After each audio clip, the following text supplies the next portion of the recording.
Hello बच्चों, मैं शिवम चौहान अपने YouTube channel Shivam physics classes पर आपका बहुत बहुत स्वागत करता हूं।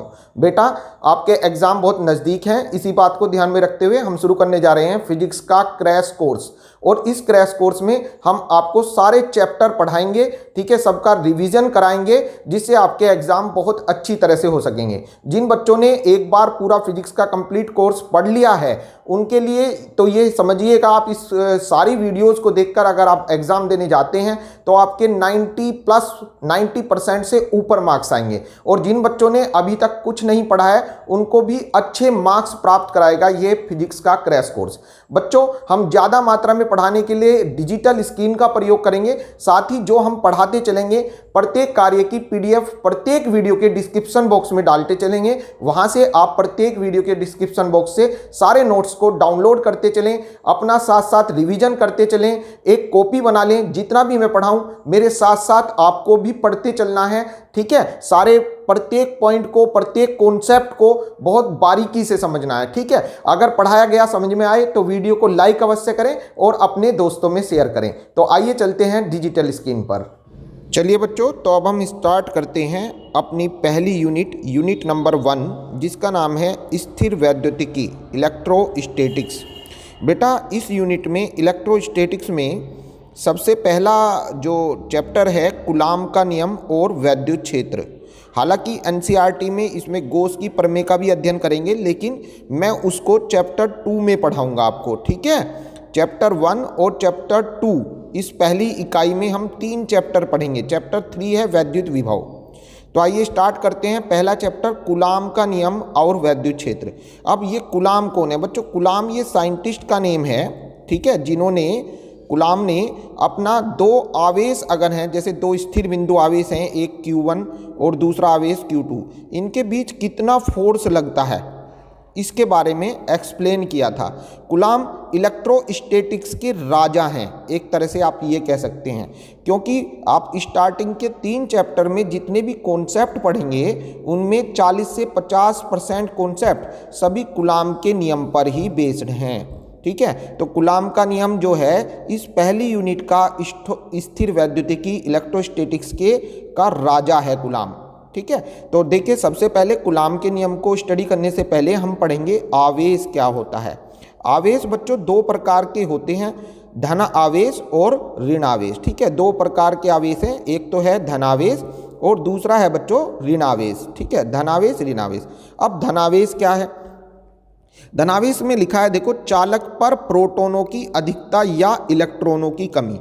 अगर कोई चालक ऐसा हो जिस पर प्रोटोनों की अधिकता हो या इलेक्ट्रॉनों की कमी हो तो उस पर धनावेश होता है। और ऋणावेश कब होगा? यदि किसी चालक पर इलेक्ट्रॉनों की अधिकता और प्रोटोनों की कमी हो तो उस चालक पर ऋणावेश होगा। ऐसा क्यों बच्चों? तो देखिए, इसको हम थोड़ा नीचे समझते हैं, धनावेश कब होगा और ऋणावेश कब होगा। देखिए बेटे, धनावेश आपने जैसे ये पढ़ा होगा केमिस्ट्री में, जो एटम के जो मूल कण होते हैं, परमाणु के मूल कण, इलेक्ट्रॉन होता है, प्रोटॉन होता है, ये परमाणु के मूल कण होते हैं।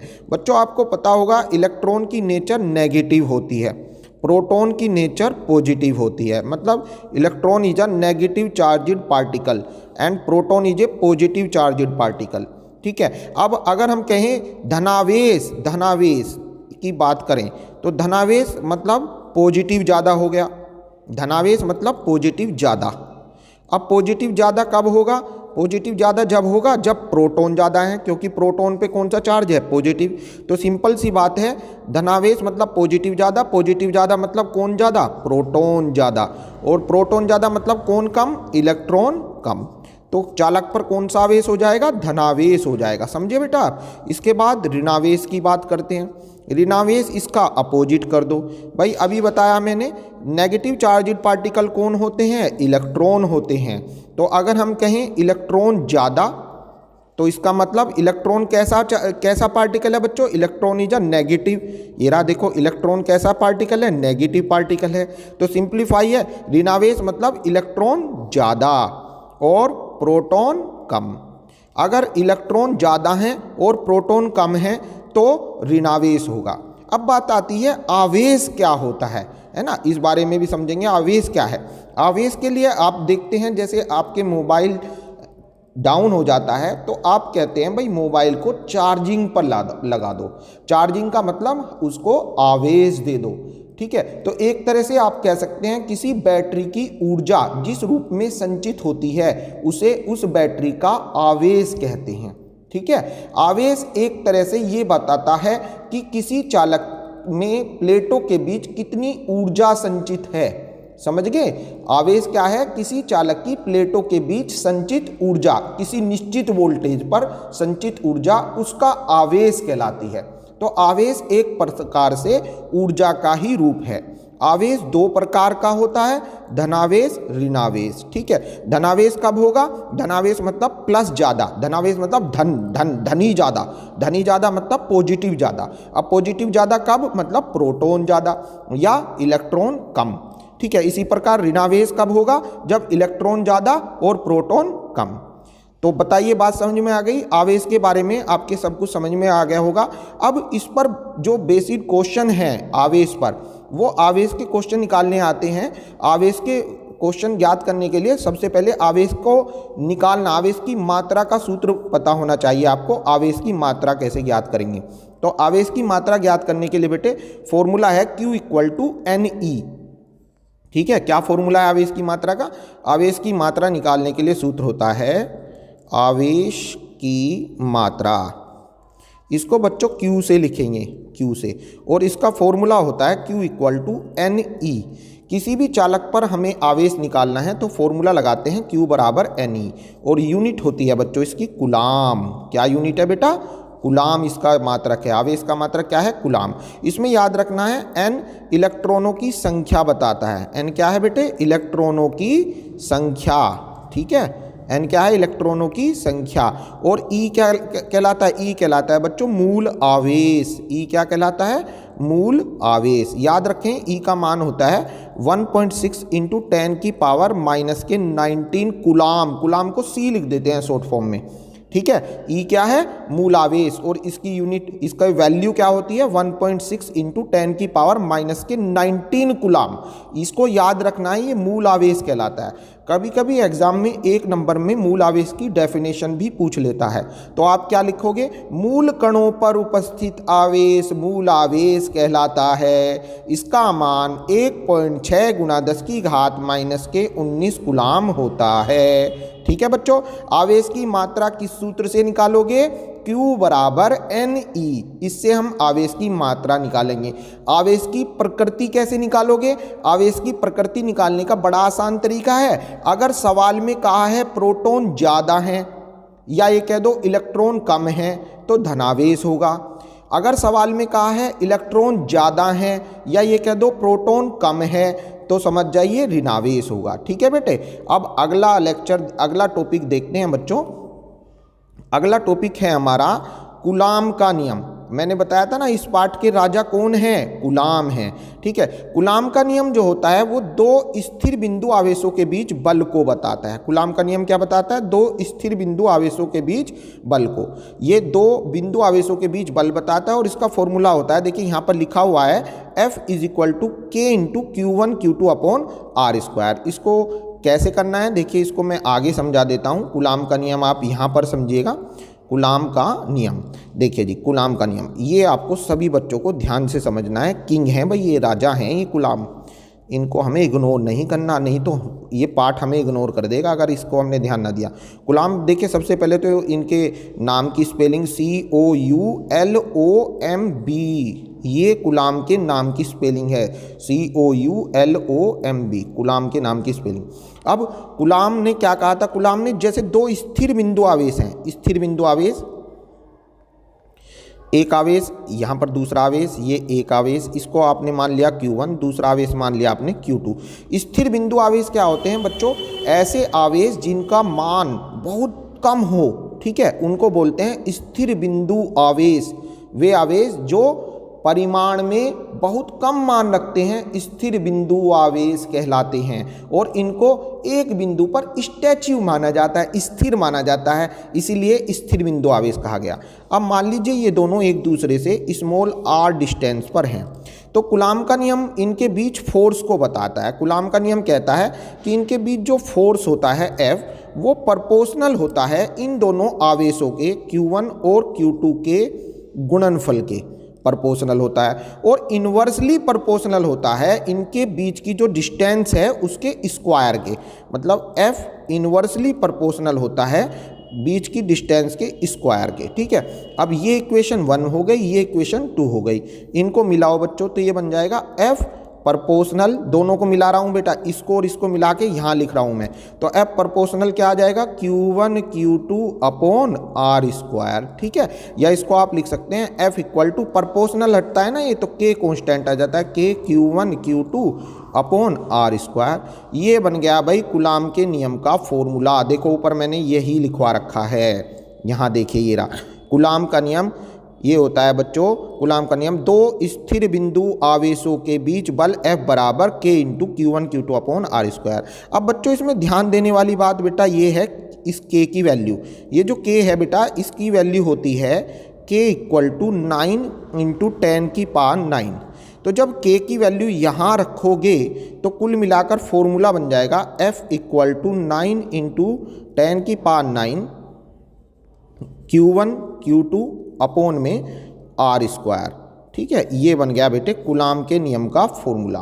बताइए समझ में आ गया क्या? F इक्वल टू 9 इंटू 10 की power 9 Q1 Q2 upon R square. बताइए बच्चों कोई दिक्कत इसमें? सभी बच्चों के क्लियर हुआ कूलाम का नियम, ठीक है। इसके बाद में नेक्स्ट फॉर्मूला है, ये लिख दिया बच्चों हमने प्रयोग से, K इक्वल टू 9 इंटू 10 की पावर 9, ये प्रयोग से हो गया, ठीक है, ये रख दिया। तो यहाँ पर F इक्वल टू 9 इंटू 10 की power 9 Q1 Q2 upon R square, या 9 इंटू 10 की पावर 9 जो होता है इसको हम 1 अपॉन 4 पाई एप्सिलॉन नॉट बोल देते हैं। ये देखिए ये क्या लिखा है, 9 इंटू 10 की पावर 9 इसको बोल देते हैं 1 अपॉन 4 पाई एप्सिलॉन नॉट। ये जो ऐसे बना है ना, ये इस टाइप से, ये इसको एप्सिलॉन नॉट बोलते हैं, ठीक है। ये जो है ये इसको क्या बोलते हैं? एप्सिलॉन नॉट, एप्सिलॉन नॉट, ये पढ़ा जाता है इसको एप्सिलॉन नॉट, ठीक है। तो 1 अपॉन 4 पाई एप्सिलॉन नॉट, और ये रखोगे तो फॉर्मूला बन जाएगा F equal to 1 upon 4 pi epsilon nought Q1 Q2 upon R square. तो बच्चों मैं अपेक्षा करता हूँ कूलाम का नियम आपके समझ में आ गया होगा। अब इससे आगे चलते हैं बच्चों। आगे हमारा जो नेक्स्ट है कूलाम के नियम का सदिश रूप, vector form of coulomb law. Vector form जो है इसकी निकालने के लिए आपको फॉर्मूला यूज करना है। जैसे दो बिंदु आवेश हैं Q1 Q2 और इनके बीच की डिस्टेंस R है, तो मैंने अभी बताया आपको कि जैसे ये दो बिंदु आवेश लिए हमने, एक Q1 और दूसरा Q2, और इनके बीच की डिस्टेंस ली बच्चों R। तो कूलाम का नियम कह रहा था F इक्वल टू होता है K into Q1 Q2 upon R square, ये होता है। या यहाँ से आप लिख सकते हो F इक्वल टू K का मान क्या रख दोगे, 1 upon 4 pi epsilon not into Q1 Q2 upon R square, ठीक है। ये बन जाएगा कूलाम का नियम, ठीक। K का मान 1 upon 4 pi epsilon nought Q1 Q2 upon R square, ठीक है। अब इसमें बच्चों ध्यान देने वाली बात एक ये भी है कि ये जो 1 अपॉन 4 पाई एप्सिलॉन नॉट आया, एप्सिलॉन नॉट को हम बोलते हैं, अभी बताया, इसका हिंदी में नाम, हिंदी में बोलते हैं इसको निर्वात की वैद्युतशीलता। क्या बोलते हैं? निर्वात की वैद्युतशीलता, ये इसका हिंदी में नाम है एप्सिलॉन नॉट का। क्या है? निर्वात की वैद्युतशीलता, ठीक है। अब कूलाम के नियम का सदिश रूप पढ़ रहे हैं हम। सदिश रूप निकालने के लिए ध्यान से देखिए, ये Q1 Q2 और बीच की डिस्टेंस R, तो सदिश रूप मतलब वेक्टर फॉर्म। तो वेक्टर फॉर्म ऐसे निकलेगी बच्चों, Q1 के कारण इसके कारण इस पर फोर्स देखेंगे, और इसके कारण इस पर फोर्स देखेंगे। मतलब Q1 के कारण Q2 पर कितना फोर्स लगा, और Q2 के कारण Q1 पर कितना फोर्स लगा। Q1 के कारण Q2 पर फोर्स ऐसे लिखेंगे, F मतलब फोर्स, किस पर फोर्स? 2 पर फोर्स, किसके कारण? Q1 के कारण, तो 1 लिख दो, ठीक है। फोर्स किस पर? फोर्स Q2, F2 मतलब 2 पर फोर्स, 1 लिख रहा है, फिर 1 मतलब किसके कारण? Q1 के कारण। इसी प्रकार जब Q1 की बारी आएगी तो इसका फोर्स ऐसे लिखा जाएगा, F मतलब फोर्स, किस पर फोर्स? 1 पर फोर्स, किसके कारण फोर्स? 2 के कारण फोर्स, किसके कारण फोर्स? 2 के कारण फोर्स। बताइए बात क्लियर हो गई क्या? ठीक है, तो अब इसका जो फॉर्मूला बन के आएगा, जब हम Q1 के कारण Q2 पर देखेंगे, Q1 के कारण कहाँ पर? Q2 पर बल कितना हो जाएगा बच्चों? F क्या लिखना है? 2 पर किसके कारण? 1 के कारण। क्या फॉर्मूला था? K into Q1 Q2 upon में R स्क्वायर। ठीक है, ये लिख दिया आपने, और वेक्टर लगा दो। ये वेक्टर होता है, ऐसे तीर का चिन्ह लगा देते हैं, इसके ऊपर तीर का चिन्ह लगा दो तो ये बन जाएगा वेक्टर। वेक्टर मतलब इसका सदिश रूप F vector 21 equal to K Q1 Q2 upon R square. और इसकी डायरेक्शन में, इसकी किसकी डायरेक्शन में? Q2 की डायरेक्शन में Q1 का यूनिट वेक्टर देखेंगे। Q1 का यूनिट वेक्टर जो Q2 की डायरेक्शन में होगा ये लिखा जाएगा R कैप 1 2। ऐसे क्या लिखेंगे इसको? R cap 1 2। तो यहां पर आ जाएगा R कैप 1 2। बताओ बात समझ में आई क्या? फिर ऐसे ही देखेंगे Q2 के कारण किस पर? Q1 पर बल। तो ये हो जाएगा F वेक्टर किस पर देख रहे हैं बच्चों? 1 पर। किसके कारण? Q2 के कारण। तो ये आ जाएगा K इंटू सेम यही Q1 Q2 upon R square into में, अब इसका यूनिट वेक्टर लिखेंगे तो यूनिट वेक्टर Q2 के कारण देख रहे हैं Q1 पर, तो ये हो जाएगा R कैप, लिखो किसके कारण? R कैप किसके कारण बच्चों? 2 के कारण, तो यहाँ 2 लिखेंगे। किस पर? 1 पर। ये हो गया, तो ये इसकी वेक्टर फॉर्म हो गई। ठीक है, यही मैंने ऊपर लिखा है, आप इसको देख सकते हैं बेटे। ये रहा, देखो Q2 के कारण Q1 पर फोर्स, ये रहा बच्चों, ये है F वेक्टर 1 2 मतलब 1 पर किसके कारण? 2 के कारण। 1 upon 4 pi epsilon nought Q1 Q2 upon R square, और R कैप 2 1 आ गया। 2 1 क्योंकि 2 के कारण 1 पर देख रहे हैं। ऐसे ही Q1 के द्वारा Q2 पर force F vector 2 1 equal to 1 upon 4 pi epsilon nought Q1 Q2 upon R square, और R कैप 1 2 आ गया। 1 2 का मतलब होता है बच्चों 1 के कारण 2 पर फोर्स। ठीक है, समझ में आया बेटे? आगे देखिए, अब आप नेक्स्ट पेज ओपन करेंगे। नेक्स्ट पेज आ गया है, यदि आवेश Q1 और Q2 किसी पैरावैद्युत माध्यम, अब ये पैरावैद्युत माध्यम क्या आ गया? पैरावैद्युत माध्यम एक तरह से अचालक माध्यम होता है। अगर हम पैरावैद्युत माध्यम भर देंगे तो प्लेटों के बीच जो आवेश संचित होगा वो धीरे धीरे होगा। इसको आप इस टाइप से समझ सकते हैं, आपने अपने घर की जैसे बैटरी है, उसको बैटरी में आप देखते हैं एक और पॉजिटिव होता है, एक और नेगेटिव होता है, और बैटरी में हम भर देते हैं क्या? उसकी प्लेटों के बीच भर देते हैं हम तेजाब। ठीक है, तो एक तरह से आप कह सकते हो वो जो तेजाब है वो वहाँ पर पैरावैद्युत पदार्थ का रोल कर रहा है। वो उस बैटरी की प्लेटों के बीच आवेश को धीरे धीरे संचित कराएगा। ठीक है, तो पैरावैद्युत पदार्थ जैसे अगर कहीं पर भी 2 आवेश हैं और किसी पैरावैद्युत माध्यम के एग्जाम्पल में ले सकते हैं, जैसे तेल, अभ्रक, मोम, कागज, ये पैरावैद्युत होते हैं। ठीक है, पैरावैद्युत मतलब अचालक। पैरावैद्युत माध्यम क्या है?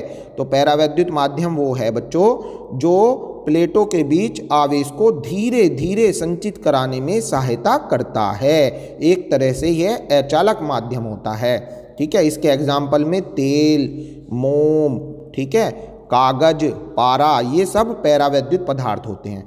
ऐसी कंडीशन में कूलाम का रूल लगता है। वैसे तो फॉर्मूला था F equal to 1 upon 4 pi epsilon nought Q1 Q2 upon R square, ये था। ये कहाँ पर था बच्चों? जबकि आवेश निर्वात में रखे हों या वायु में रखे हों। अगर आवेश वायु में है, जैसे ये 2 आवेश थे ना Q1 Q2, एक Q1 और दूसरा Q2, और बीच की डिस्टेंस कितनी थी इनकी? R। ये कहाँ पर थे? वायु में। तो वायु में है तो फोर्स फिर ये अप्लाई होगा। लेकिन अगर आवेश किसी पैरावैद्युत माध्यम में है, पैरावैद्युत माध्यम में ऐसे देखिए, इसको यहाँ समझते हैं हम। अगर आवेश किसी पैरावैद्युत माध्यम में है, ठीक है, ये किसी पैरावैद्युत में रख दे, पैरावैद्युत में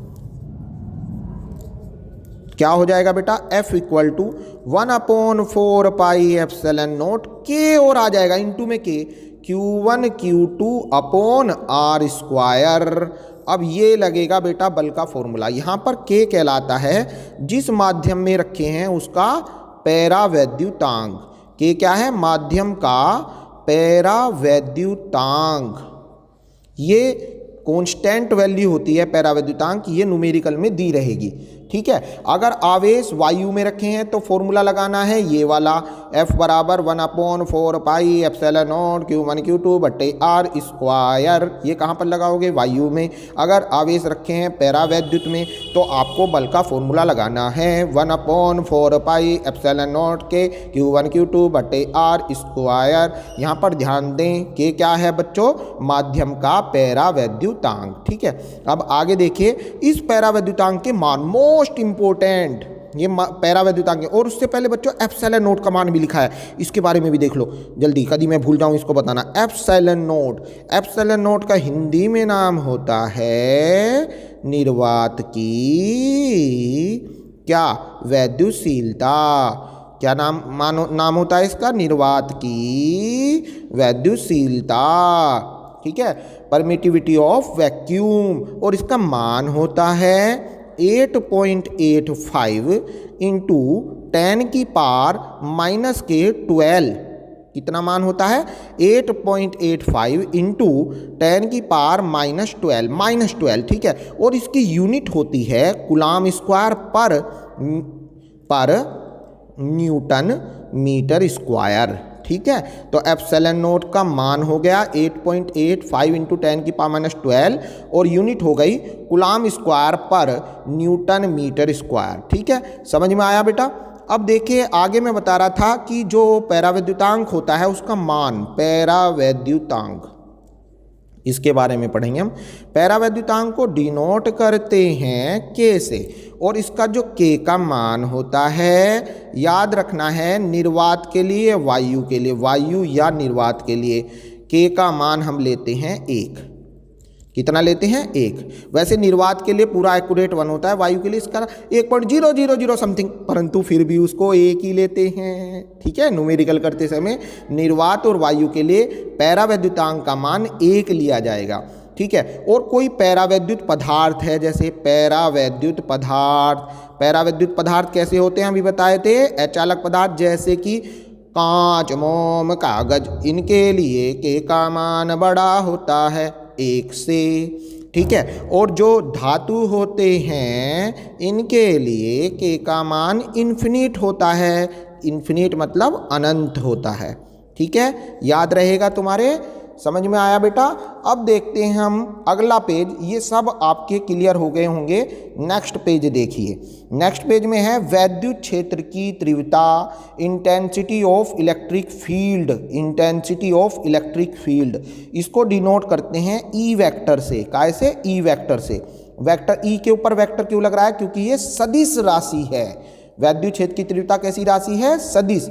वैद्युत क्षेत्र की तीव्रता कैसी राशि होती है? यह एक सदिश राशि होती है। क्यों होती है सदिश राशि? इसलिए होती है सदिश राशि क्योंकि इसमें परिमाण और दिशा दोनों की आवश्यकता होती है। है ना, इसको मापने के लिए, वैद्युत क्षेत्र की तीव्रता को मापने के लिए दिशा की भी आवश्यकता होती है, इसलिए यह एक सदिश राशि होती है। ठीक है, ये लिख रखा है मैंने बच्चों, वैद्युत क्षेत्र की तीव्रता सदिश राशि है और इसकी दिशा धनावेश पर लगने वाले बल की दिशा होती है। अर्थात जो भी पॉजिटिव चार्ज है, प्लस क्यू चार्ज, इस पर बल जो है, बल, इस पर बल जिस दिशा में लगेगा, बल की जो दिशा होगी, बल की जो दिशा होगी, वही दिशा किसकी होगी? वैद्युत क्षेत्र की होगी। ठीक है, समझ में आया बेटा? क्या बताया? जो दिशा आवेश पर लगने वाले बल की होगी वही दिशा वैद्युत क्षेत्र की भी होगी। ठीक है, इसके बाद में आते हैं बिंदु आवेश के कारण वैद्युत क्षेत्र की तीव्रता। बच्चों इसका फॉर्मूला देखिए, वैद्युत क्षेत्र की तीव्रता कैसे निकालोगे? ई वेक्टर बराबर F vector upon Q note. ठीक है, इसको ध्यान से पहले थोड़ा नीचे आए हम और यहाँ पर समझेंगे एक बात इसमें, क्या कि जो वैद्युत क्षेत्र की तीव्रता होती है ई वेक्टर, वो बराबर होती है किसी धन परीक्षण आवेश पर, धन परीक्षण आवेश मतलब क्यू नोट पर लगने वाला बल, धन परीक्षण आवेश पर लगने वाला बल क्या कहलाता है? वैद्युत क्षेत्र की तीव्रता ई वेक्टर कहलाता है।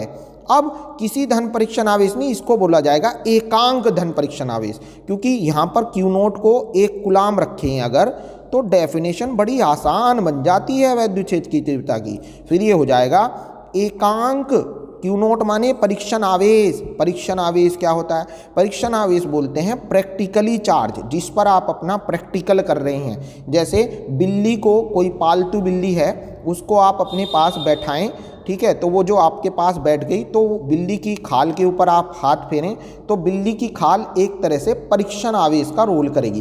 प्रैक्टिकली चार्ज या टेस्ट चार्ज, जिस पर हम अपना प्रयोग कर रहे हैं, उसको हम परीक्षण आवेश कहते हैं। ठीक है, परीक्षण आवेश क्या को हमने कितना माना? 1 कूलाम। तो अब देखिए डेफिनेशन क्या बन जाती है, यहाँ से बनाइए, इसको यहाँ रखो, तो जब यहाँ रखोगे तो ई वेक्टर इक्वल टू हो जाएगा एफ के ऊपर भी वेक्टर लगा दो, क्योंकि फोर्स भी सदिश राशि होती है।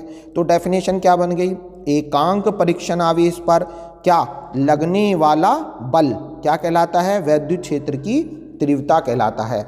एकांक परीक्षण आवेश पर लगने वाला बल क्या कहलाता है? वैद्युत क्षेत्र की तीव्रता कहलाता है। और बेटा इसकी यूनिट क्या बन जाएगी? यूनिट हो जाएगी ऊपर न्यूटन, नीचे कूलाम। तो यूनिट क्या बन गई? न्यूटन पर कूलाम, क्योंकि फोर्स को मेजर करते हैं न्यूटन में, है ना, बल को नापते हैं न्यूटन में, आवेश को मापते हैं कूलाम में, तो इसलिए वैद्युत क्षेत्र की तीव्रता का मात्रक हो जाएगा न्यूटन पर कूलाम। बच्चों समझ में आ गया आपके? अब देखते हैं अगला टॉपिक। पहले पिछला टॉपिक देख लो, कुछ रह तो नहीं गया। वैद्युत क्षेत्र की तीव्रता हो गई। अब हाँ, ये रह गया बिंदु आवेश के कारण वैद्युत क्षेत्र की तीव्रता। लो जी, इसको भी समझते हैं।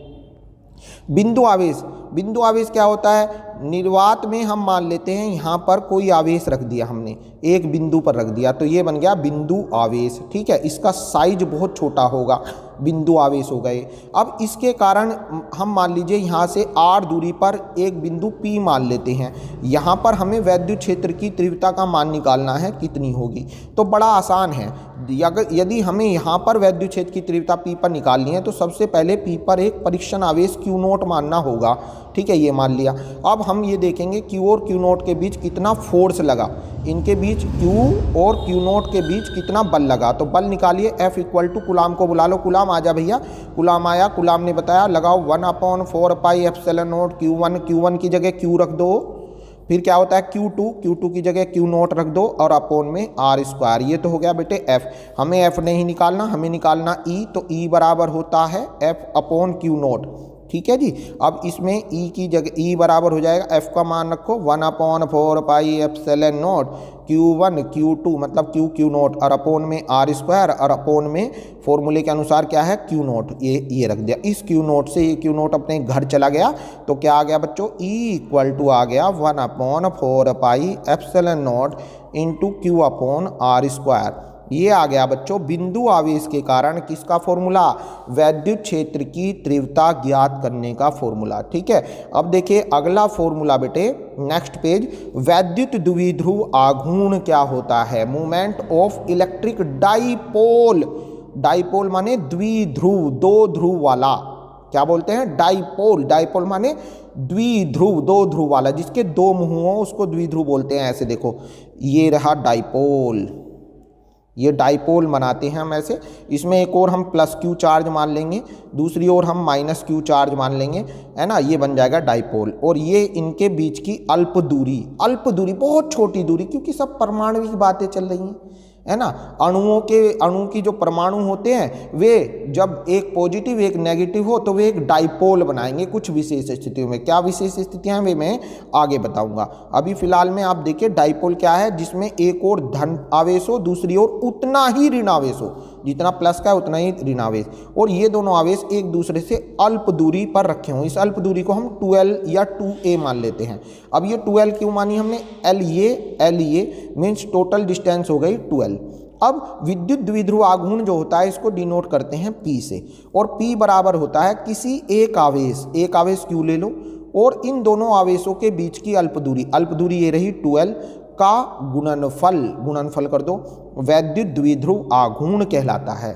क्या बताया, किसी एक आवेश और दोनों आवेशों के बीच की अल्प दूरी का गुणनफल वैद्युत द्विध्रुव आघूर्ण कहलाता है। और इसकी यूनिट क्या हो जाएगी, यूनिट हमें रटनी तो है नहीं भाई, हम तो सूत्रों से बना लेते हैं। तो यूनिट हो जाएगी क्यू से कूलाम, फिर इसके बाद आए क्या है बच्चों 12 से मीटर, तो यूनिट क्या बन गई बेटा, कूलाम मीटर। तो वैद्युत द्विध्रुव आघूर्ण फॉर्मूला होता है P = Q × 12 और इसका मात्रक होता है कूलाम मीटर।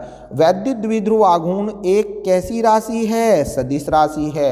इसकी दिशा -q आवेश से +q आवेश की ओर होती है। इसकी दिशा कैसे होती है बच्चों, -q से +q की ओर होती है। ध्यान रखना है, जो डायरेक्शन होती है, जैसे ये द्विध्रुव था, ये था, अभी बनाया था मैंने सुंदर सा चित्र, एक और -q दूसरी ओर +q, तो जो वैद्युत द्विध्रुव आघूर्ण होता है P से लिखते हैं और इसकी डायरेक्शन होती है ऐसे, -q से +q की ओर, एरो का साइन देखिए ऐसे, तो -q से +q आवेश की ओर इसकी दिशा होती है वैद्युत द्विध्रुव आघूर्ण की। ठीक है, अब इसके एग्जाम्पल लिखे हैं HCl, H2O, CO2 आदि वैद्युत द्विध्रुव के उदाहरण हैं। HCl वैद्युत द्विध्रुव का उदाहरण क्यों है, अगर हम HCl का वियोजन करें तो हम देखेंगे H पॉजिटिव और +Cl नेगेटिव, ऐसे आएगा ये, है ना, H पॉजिटिव +Cl नेगेटिव। तो अब H पॉजिटिव और Cl नेगेटिव क्या बना देंगे, एक वैद्युत द्विध्रुव को बना देंगे, एक और H पॉजिटिव दूसरी ओर Cl नेगेटिव। ठीक है, तो ये एक वैद्युत द्विध्रुव का उदाहरण हो गया। इस पर बेसिक क्वेश्चन न्यूमेरिकल भी आएंगे। आगे देखिए, एक समान वैद्युत क्षेत्र में द्विध्रुव पर बल युग्म का आघूर्ण। एक समान वैद्युत क्षेत्र में, अगर इस द्विध्रुव को हम किसी वैद्युत क्षेत्र में रख दें, एक समान वैद्युत क्षेत्र में, अब ये एक समान वैद्युत क्षेत्र क्या होता है, सबसे पहली बात वैद्युत क्षेत्र क्या होता है, अभी बताया बच्चों हमने, वैद्युत क्षेत्र की तीव्रता तो बता दी, लेकिन वैद्युत क्षेत्र के बारे में नहीं बताया। वैद्युत क्षेत्र होता है जैसे कोई आवेश रखे हैं हम, उसके चारों ओर का क्षेत्र, किसी भी आवेश के चारों ओर का क्षेत्र वैद्युत क्षेत्र कहलाता है। जैसे ये पॉजिटिव चार्ज है तो इसके चारों ओर का जो क्षेत्र जाएगा, ये सारा क्षेत्र वैद्युत क्षेत्र कहलाएगा। क्यों कहलाएगा, अगर इसमें बाहर से कोई अन्य आवेश आने का प्रयास करेगा तो वो मार खाएगा। मार कैसे खाएगा, मान लो ये प्लस है और इसके पास एक और हम प्लस लाने का प्रयास करते हैं, चल भैया चल चल चल चल, जैसे ही यहाँ लो आएगा एकदम ये कहेगा भाग यहाँ से, एकदम इसे भगा देगा। अर्थात ये अपने चारों ओर एक क्षेत्र बनाकर रखता है, इस क्षेत्र में अगर बाहर से कोई आवेश आएगा वो मार खाएगा। लेकिन अगर यहाँ पर -q को लाएं तो वो भी मार खाएगा। कैसे, यहाँ तक तो आ रहा था, धीरे धीरे वो कहेगा +q कहेगा, अरे इतनी धीरे धीरे क्यों आ रहे हो -q, इसे अपनी ओर तेजी से भगा लेगा। ठीक है, बात समझ में आई बच्चों आपके। तो ये आपका हो गया वैद्युत क्षेत्र क्या होता है। अब वैद्युत क्षेत्र, एक समान वैद्युत क्षेत्र क्या होता है, जब हम सारी समांतर रेखाएं खींचेंगे, मतलब हर जगह एक जैसा क्षेत्र, अगर हम कहें कि आवेश प्रत्येक बिंदु पर एक समान बल आरोपित कर रहा है तो उसको बोलेंगे एक समान वैद्युत क्षेत्र, और इसको समानांतर रेखाओं की सहायता से डिनोट करते हैं। ठीक है, अब हम कह रहे हैं जैसे ये हमने बना रखा है एक समान वैद्युत क्षेत्र और इसमें रख दिया द्विध्रुव। अब इस पर बलाघूर्ण कितना लगता है, तो इस पर बलाघूर्ण लगता है τ = PE sin थीटा। कितना लगता है, τ = PE sin थीटा। ये टो है, इसको क्या बोलते हैं बच्चों, टो, क्या बोलते हैं, टो। τ = PE sin थीटा, समझ गए। तो ये द्विध्रुव पर बल युग्म के आघूर्ण का फॉर्मूला हो गया। इसका इस पार्ट में डेरिवेशन भी कराऊंगा मैं, आगे आएगा ये। आगे देखिए, यदि द्विध्रुव वैद्युत क्षेत्र के लंबवत रखा हो तो उस पर बलाघूर्ण अधिकतम होगा। ये क्वेश्चन बड़ा पूछा जाता है कि द्विध्रुव पर बलाघूर्ण अधिकतम कब होता है, तो कब होता है, यदि द्विध्रुव वैद्युत क्षेत्र के लंबवत रखा हो तो उस पर बलाघूर्ण अधिकतम होता है। कैसे भाई, क्यों होता है, क्योंकि देखिए, चूंकि बलाघूर्ण का फॉर्मूला होता है τ = PE sin थीटा, ये होता है भाई बलाघूर्ण का सूत्र। अब यदि मैं इसमें थीटा की जगह आप देखें, यदि मैं थीटा = 90 डिग्री रख दूं तो ये आप देखेंगे τ हो जाएगा PE sin 90 डिग्री। अब sin 90 जो होता है, sin 90 डिग्री का मान होता है 1। ठीक है, यहाँ रखो तो ये हो जाएगा τ = PE sin 90 की जगह 1 हो गया।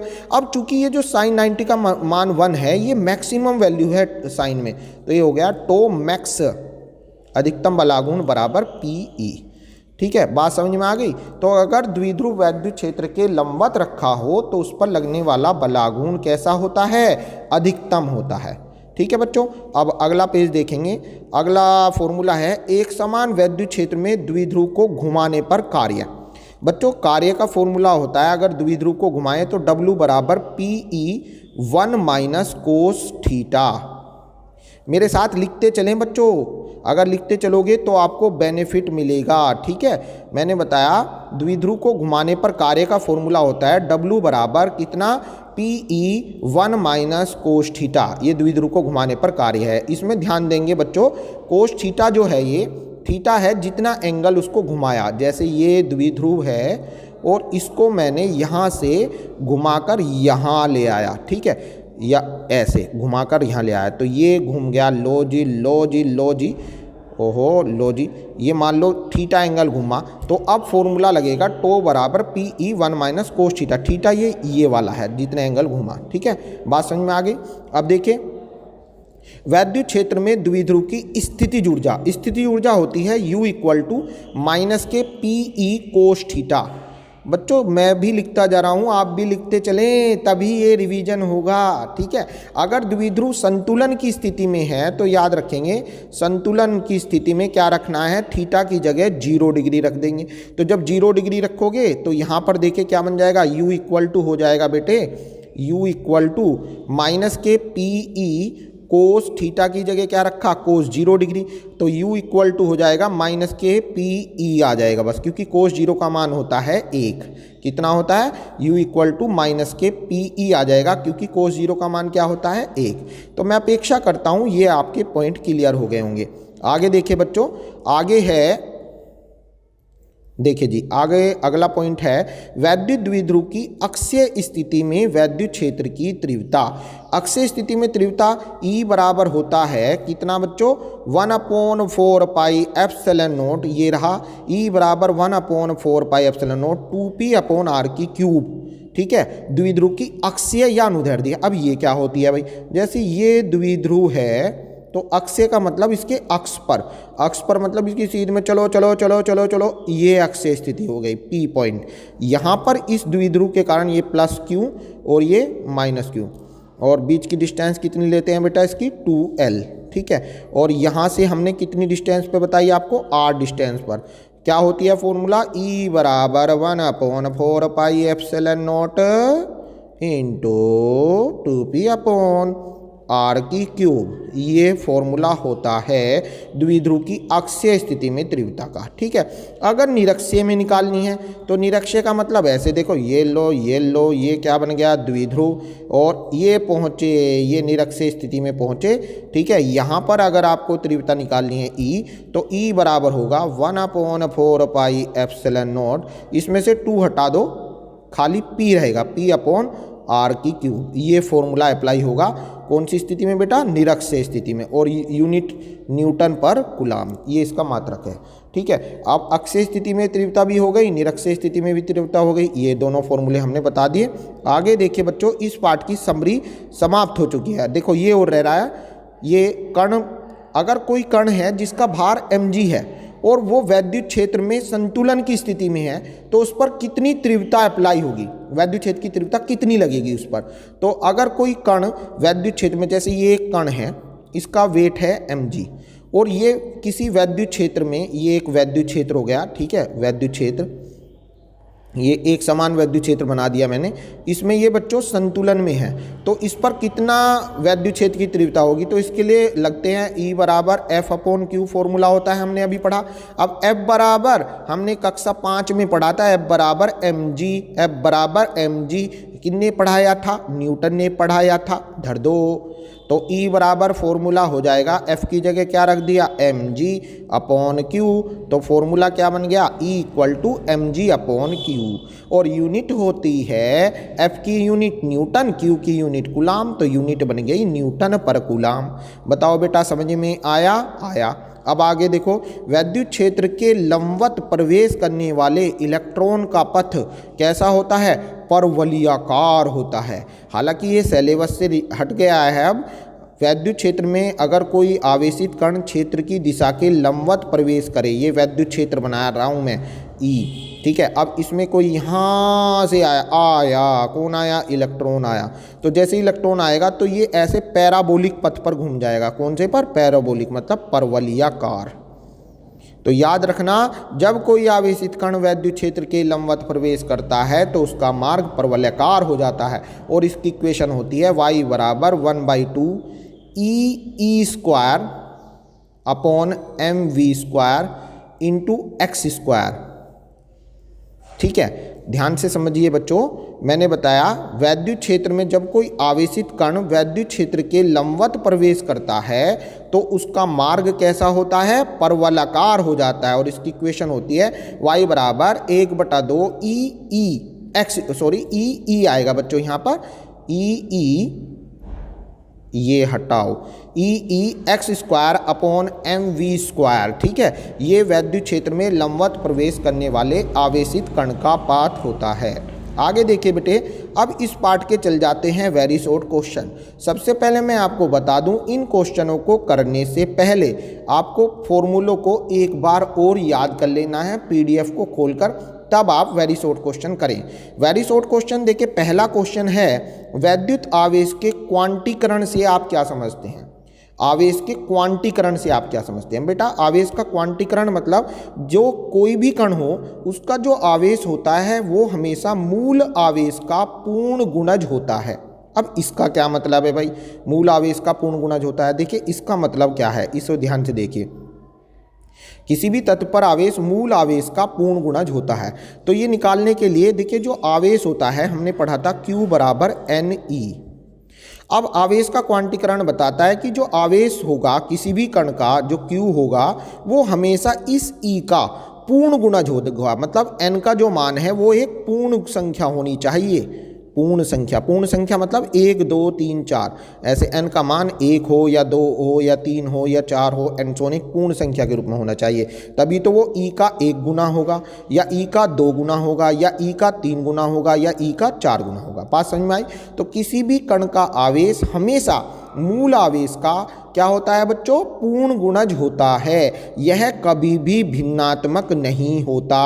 अर्थात Q जो है E का 1 गुना होगा या E का 2 गुना होगा या E का 3 गुना होगा या E का 4 गुना होगा। E का 1.5 गुना नहीं होगा, E का 2.25 गुना नहीं होगा। मतलब Q बराबर 2E संभव है, लेकिन हम कहें Q बराबर 2.25E रोंग है। ठीक है, अर्थात आवेश मूल आवेश का हमेशा पूर्ण गुणज होगा। इसको हम केमिस्ट्री में भी समझ सकते हैं। जैसे आपके परमाणु है एटम H का परमाणु क्रमांक 1 होता है। अब जितना परमाणु क्रमांक होता है उतने ही होते हैं इलेक्ट्रॉनों की संख्या, तो N भी 1 हो गया। तो अगर अब आप इस पर आवेश देखें तो Q बराबर NE, तो Q बराबर N की जगह 1 रख दो, 1E आ गया। इसी टाइप से आप अगर हीलियम पे देखें तो हीलियम का परमाणु क्रमांक जो होता है वो होता है 2। ठीक है, अब इस पर आवेश देखें Q बराबर NE, तो ये हो जाएगा Q बराबर N की जगह 2 रख दो, E, तो आवेश कितना आ गया, मूल आवेश का पूर्ण गुणज। बात समझ में आई बेटा। आगे देखिए, आगे है आवेश की ESU, EMU और कूलाम इकाई में संबंध बताइए। आवेश की ESU, EMU और कूलाम इकाई में संबंध, ये 1 नंबर में आता है ESU और EMU और कूलाम। तो देखिए आवेश जो होता है, आवेश की वैसे SI यूनिट होती है कूलाम, और ESU स्टैटिक यूनिट होती है ESU। और ESU बराबर में निकालने के लिए क्या करोगे, 3 × 10 की पावर +9 से गुना कर दो। ठीक है, कितनी हो जाएगी, दोबारा देखिए मैं मिटा दूं इसको। मैंने बताया आवेश की को ESU में बदलने के लिए ये होगा 3 × 10 की पावर 9 ESU, इलेक्ट्रोस्टैटिक यूनिट। ठीक है, कूलाम का ESU में फॉर्म। और EMU में एक कूलाम इक्वल टू होता है 10 की पावर -1 EMU, या इसको 1/10 भी कह देते हैं, 1/10 EMU। कहने का मतलब अगर EMU को कूलाम में बदलना है, ठीक है, EMU को कूलाम में बदलना है तो 10 इधर पहुंच जाएगा, मतलब 10 से मल्टीप्लाई कर देंगे। इट मीन्स 1 कूलाम बराबर 10 की घात माइनस के EMU, या ये कह दो 1 EMU बराबर 10 कूलाम। 1 EMU बराबर ये 10 इधर पहुंच जाएगा, मतलब 10 कूलाम। तो मैं अपेक्षा करता हूं बच्चों ये आपके क्लियर हो गया होगा। आगे अगला क्वेश्चन देखते हैं। अगला क्वेश्चन ये हो गया ESU EMU, ये हमारा पॉइंट पूरा हुआ। अब आगे देखिए बेटे, अगला पेज है, विलगित धनावेश और ऋणावेश के वैद्युत क्षेत्र की बल रेखाएं खींचिए। ये बड़ा इंपॉर्टेंट क्वेश्चन आ गया भाई, विलगित धनावेश और ऋणावेश के वैद्युत क्षेत्र की बल रेखाएं खींचिए, बहुत इंपॉर्टेंट है ये। अब मैंने आपको बताया था भी कि जो धनावेश होता है वो अपने चारों ओर एक क्षेत्र उत्पन्न करता है, लेकिन वो जो क्षेत्र है +Q चार्ज से क्षेत्र विद्युत बल रेखाएं बाहर की ओर निकलती हैं ऐसे। धनावेश से, धनी है ये तो ये बाहर की ओर रेखा छोड़ेगा, धनी है तो ये अपने धन को लुटा रहा है, ऐसे याद रखो, ठीक है। तो इसकी जो विद्युत बल रेखाएं होती हैं वो धन से बाहर की ओर निकलती हैं, ये धनावेश की बल रेखाएं होगी। उसी प्रकार अगर हम ऋणावेश की बल रेखाएं खींचें तो -Q की बल रेखाएं होगी। जैसे ये -Q है तो ये ऋणी है, ये खींच रहा है ऐसे, इसे जरूरत है पैसों की, आ जाए कहीं से, ये ऋणी है तो ये देखिए ये खींच रहा है। तो ऋणावेश की ओर विद्युत बल रेखाएं अनंत से ऋणावेश की ओर होंगी, और धनावेश की, ये ऋणावेश की बल रेखाएं हो गई, और जो धनावेश की बल रेखाएं हैं वो धन से निकलेंगी और कहाँ पर चलेंगी, अनंत की ओर।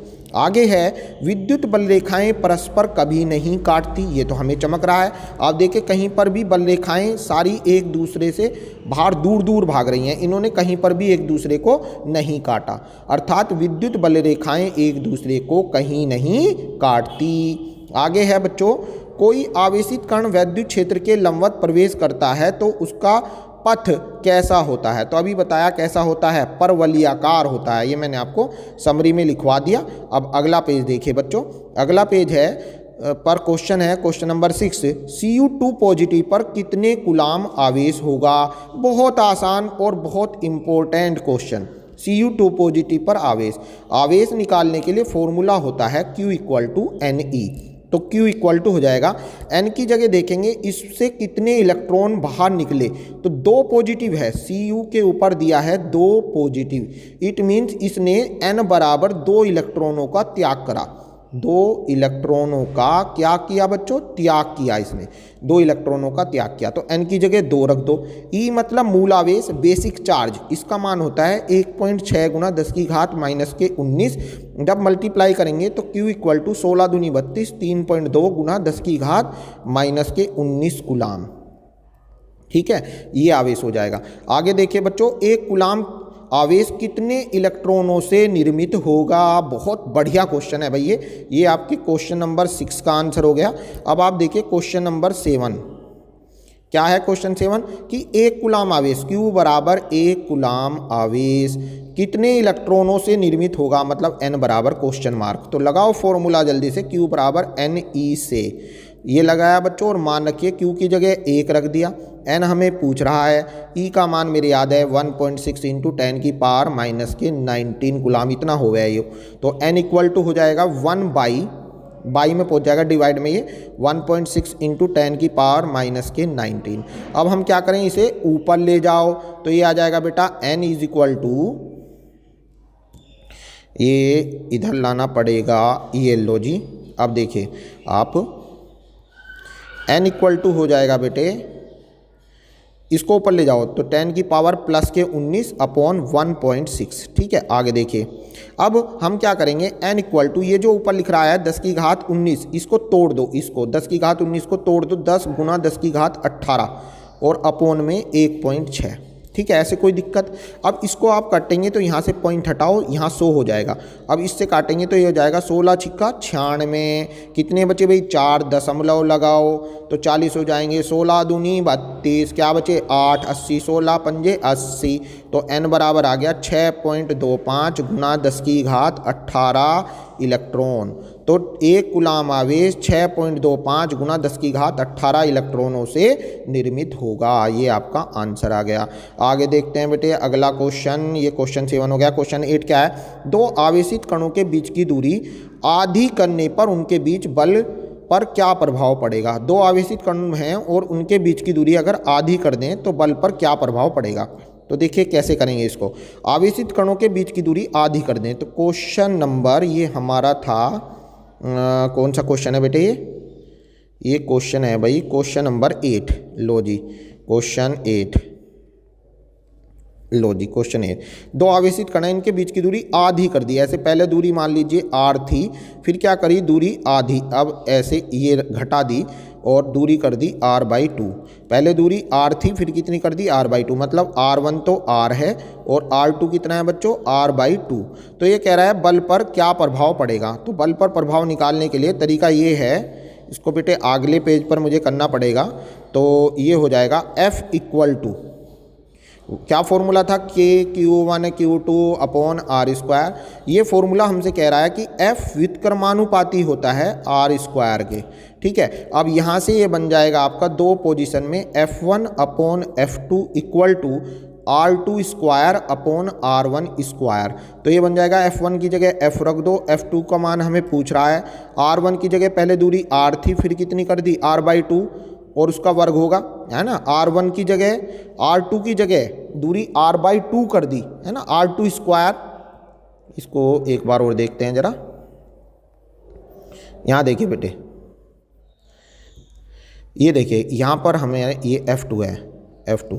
अब ये कह रहा है कि दूरी आधी कर दी है ना, तो R2 की जगह हमारा है ये रहा R2 r/2 और R1 R, ठीक है।